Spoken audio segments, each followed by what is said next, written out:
The arrangement of the Quran is one of many reasons why Muslims believe that it could only have come from God. In fact, modern research has discovered a remarkable structure in the Quran known as ring composition. To demonstrate this, let's analyze the second chapter of the Quran known as Al-Baqarah, the cow. This chapter consists of a total of 286 verses. The entire chapter can be divided into 9 groups based on theme. The first group of verses talk about faith and unbelief. This mirrors the theme of the last group of verses. The second group covers God's creation and knowledge. This again mirrors the second to the last group's theme. The third group discusses the law given to the Israelites, which mirrors the giving of law to the Muslims in the 7th group. The fourth group relates to the test of Abraham, a mirror of the test of Muslims in the 6th group.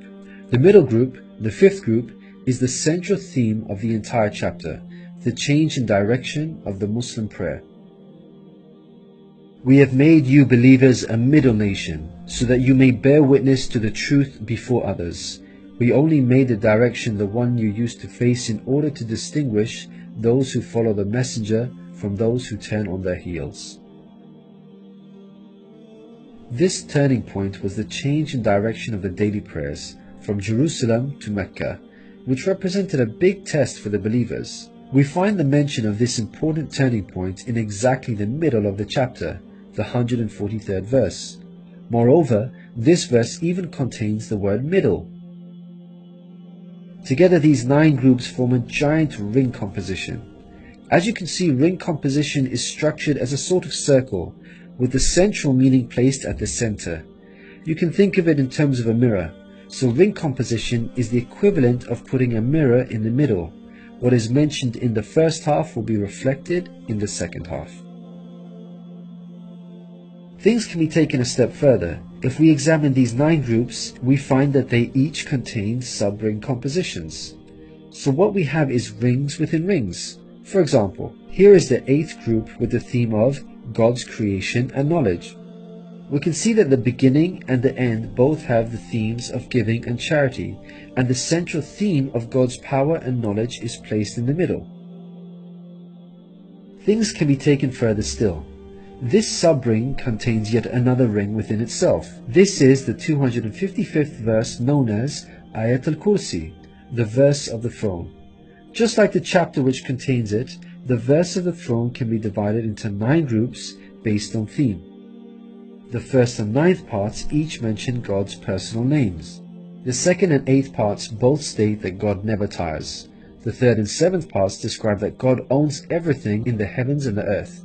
The 4th and 6th parts make it clear that God has total control over us and we are dependent on Him.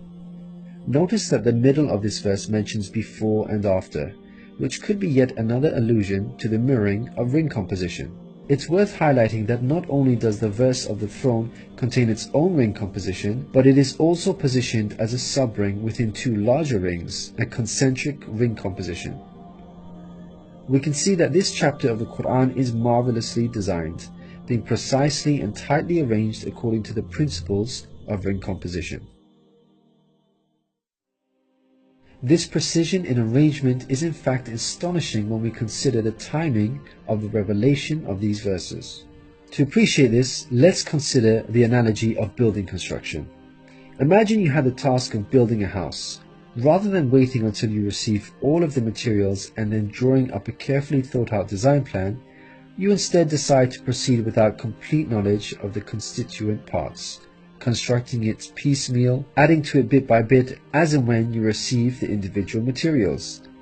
What are the chances that this approach will result in a well-constructed house? Unlike an organized approach where each part is placed in its best possible position according to a design plan, instead you have a situation where it seems each part is placed arbitrarily, depending on the order in which the parts were received. In such circumstances, you would most likely end up with a very poorly designed house, liable to collapse at any time. It is highly unlikely, perhaps even impossible, that this disorganized approach would end up with the same stunningly designed house as an organized approach. Yet this is exactly what we find with the Quran's structure. The builder in our example is the Prophet Muhammad, peace be upon him. The house that he began to build since its first verses were revealed to him is the Quran. The rooms and bricks in our construction example are its chapters and verses. He can never have a design plan in place for the Quran because the revelation of many of its verses depended on events that were out of his control, such as the social developments and challenges that he faced throughout his prophethood. For example, believers would come up to him and question him on a particular matter, or his enemies would challenge him. The responses in the form of revelation would then descend on him, addressing the specific situation that he was facing. How could Muhammad have devised such an intricate plan when he could not predict the events that would dictate the revelation of verses? Such an arrangement would have to be planned in advance, but this was not possible due to these events being out of his control. What this demonstrates is that the author was someone who could predict the future. Possessing knowledge of the unseen is a quality of God, not human beings. Some critics may point out that books prior to the Quran had this literary style, and therefore we cannot use this as an evidence for the Quran's divine origin. However, comparing the Quran to other books is like comparing night and day for many reasons. Firstly, Prophet Muhammad, peace be upon him, was not a poet, nor did he have any literary reputation. In fact, like many people at the time, he could not read or write. Secondly, most people would assume that the Quran is arranged chronologically, starting with the first revealed verse and ending with the final revealed verse. This is the order in which books are typically written, in a logical sequence starting with the beginning, then the middle, and finally the end. But the way the Quran was composed is unlike any other book. Al-Baqarah, the chapter of the Quran that we have covered, was not revealed starting with verse 1, followed by verse 2, then 3, and so on. Rather, its verses were revealed out of sequence, over a span of many years, and interspaced with the revelation of verses from other chapters. The Quran's unusual manner of revelation makes implementing ring composition much more difficult than conventional books. Thirdly, conventional books follow an editorial process by undergoing multiple stages of editing, which allows the author to gradually refine the text over time.